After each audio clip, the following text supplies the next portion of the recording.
Hello दोस्तों, welcome to our YouTube family mechanical dose. तो recently BIS ने जो एग्ज़ाम कराया है डिफरेंट पोस्ट के लिए, तो उसका रिजल्ट आ चुका है और आई होप आप सभी लोगों ने अपना रिजल्ट चेक कर लिया होगा।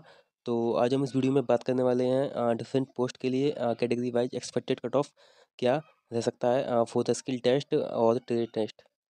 बीआईएस ने लेबोरेटरी टेक्निकल असिस्टेंट पोस्ट में आपका mechanical, chemical and microbiology 3 discipline के लिए एग्जाम कराया था। तो आज हम इस तीनों डिसिप्लिन का बात करेंगे कि क्या एक्सपेक्टेड कट ऑफ आपका रह सकता है कैटेगरी वाइज। कट ऑफ को डिस्कस करने से पहले बीआईएस का जो मिनिमम क्वालिफाइंग क्राइटेरिया है उसके बारे में मैं डिस्कस करना चाहूँगा, क्योंकि काफ़ी लोगों का कन्फ्यूजन है इस क्राइटेरिया को लेके। तो एक बार देख लेते हैं कि क्या क्राइटेरिया है और क्या इसको लेके प्रॉब्लम्स आ रही हैं।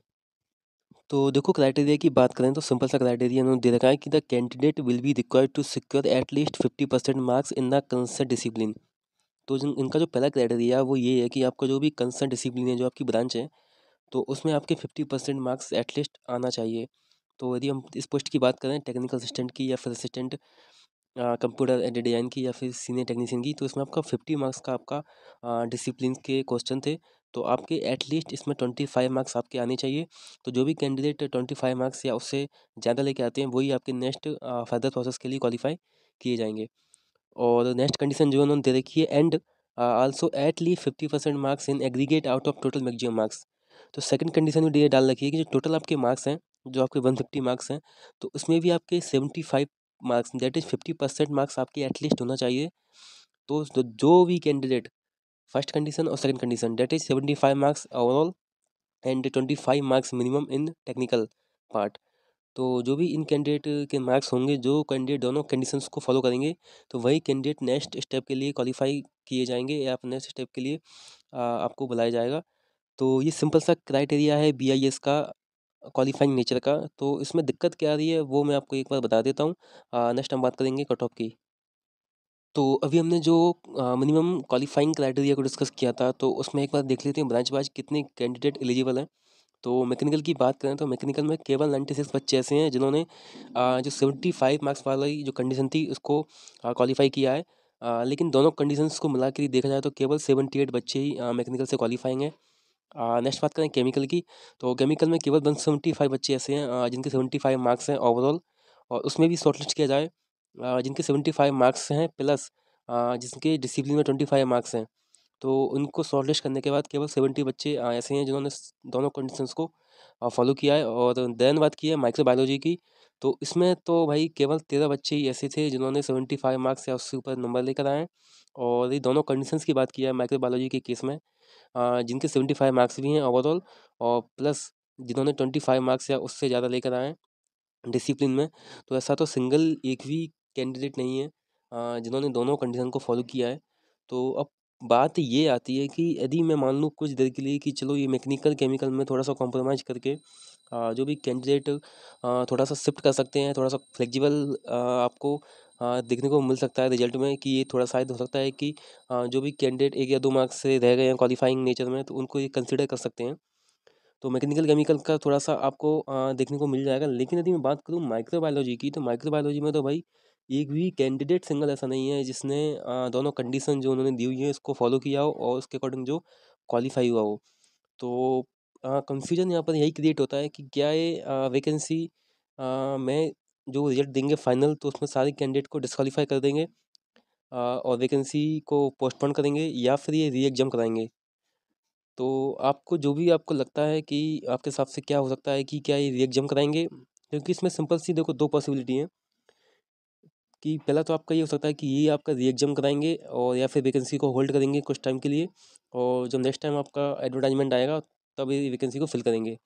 और सेकंड कंडीशन ये हो सकती है कि ये जो क्राइटेरिया दिया हुआ है उसके बेसिस पर ना चलते हुए ये सिंपल ऑर्डर ऑफ मेरिट के हिसाब से कट ऑफ बनाएँगे और उस हिसाब से ये स्किल टेस्ट के लिए बच्चों को शॉर्टलिस्ट करेंगे। तो आपको क्या लगता है? आप कमेंट बॉक्स में कमेंट कर सकते हैं कि आपके हिसाब से कौन-सा वो लोग तरीका अपना सकते हैं इन पोस्ट के लिए फिलअप करने के लिए। बाकी जहाँ तक मुझे लगता है तो ये शायद ऑर्डर ऑफ मेरिट को फॉलो करेंगे, क्योंकि री-एग्ज़ाम कराने का कोई फ़ायदा नहीं है, क्योंकि एग्ज़ाम में वही बच्चे बैठेंगे जो इस बार बैठे हैं। तो यदि वही बच्चे फिर से एग्ज़ाम देंगे तो रिज़ल्ट वही आएगा कि 0 बच्चे ही आपके फिर से क्वालीफाई होंगे। तो री एग्ज़ाम कराना आई थिंक कोई सॉल्यूशन नहीं है। तो मुझे लगता है जहाँ तक कि ये ऑर्डर ऑफ मेरिट को चूज़ करेंगे और उसके हिसाब से जो भी बच्चे वैकेंसी के हिसाब से उसके अंदर आ रहे हैं तो उनको शॉर्टलिस्ट करेंगे फर्दर स्किल टेस्ट के लिए। बाकी जैसा भी आप लोगों को लगता है तो आप लोग कमेंट बॉक्स में कमेंट करके बता सकते हैं। अब बात कर लेते हैं एक एक्सपेक्टेड कट ऑफ की फॉर द स्किल टेस्ट। तो मैं जो कट ऑफ आपको डिस्कस करने वाला हूँ वो मैं ये मान के चल रहा हूँ कि ये लोग जो आपका स्किल टेस्ट के लिए शॉर्टलिस्ट करेंगे वो आपको ऑर्डर ऑफ मेरिट के हिसाब से शॉर्टलिस्ट करेंगे। तो यदि ऑर्डर ऑफ मेरिट के हिसाब से शॉर्टलिस्ट करते हैं कैटेगरी वाइज तो आपका क्या कट ऑफ रह सकता है फॉर द स्किल टेस्ट। तो उसको मैं डिस्कस कर लेता हूँ branch wise and category wise. सबसे पहले बात कर लेते हैं मैकेनिकल ब्रांच की जिसमें आपकी टोटल 19 पोस्ट हैं और जिसके लिए लगभग 76 टू 80 बच्चे आपके क्वालिफाई किए जा सकते हैं स्किल टेस्ट के लिए। तो इसमें कट ऑफ की बात करूँ तो एसटी में 2 वैकेंसी हैं जिसमें लगभग 56 टू 58 वाले बच्चे स्किल टेस्ट के लिए सेफ हो सकते हैं। नेक्स्ट बात करूँ एससी कैटेगरी की तो इसमें आपके 65 टू 68। देन ईडब्ल्यूएस का बात करूँ तो इसमें आपके 78 टू 80। देन बात करूँ ओबीसी की तो 79 टू 81। एंड बात करूँ यूआर की जनरल कैटेगरी की तो 81 टू 83। मैं एक बार फिर से बता दूं कि ये जो कट ऑफ बता रहा हूँ वो मैं ये मान के चल रहा हूँ कि यदि वो लोग ऑर्डर ऑफ मेरिट के हिसाब से रैंक के हिसाब से यदि वो बच्चों को शॉर्टलिस्ट करते हैं ना कि एलिजिबल क्राइटेरिया के हिसाब से तो क्या कट ऑफ रह सकता है उस हिसाब से मैंने कट ऑफ बता रहा हूँ। देन बात कर लेते हैं केमिकल ब्रांच की तो इसमें टोटल 18 पोस्ट थी जिसके लिए करीब 72 से 90 बच्चों को बुलाया जा सकता है स्किल टेस्ट के लिए। तो इसमें एसटी की बात करूँ तो 67 टू 69 कट ऑफ जा सकता है स्किल टेस्ट के लिए। एससी की बात करूँ तो 74 टू 76। ईडब्ल्यूएस की बात करूँ तो 78 टू 80।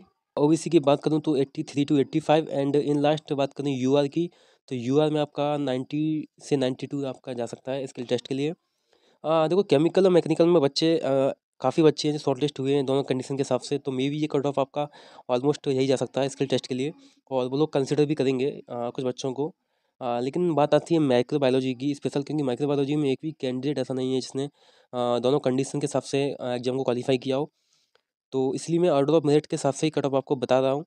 और बाकी ये एग्ज़ाम कैंसिल करते हैं री एग्ज़ाम कराते हैं या कैसा इनका पैटर्न रहता है ये तो रिजल्ट आने के बाद ही पता चलेगा।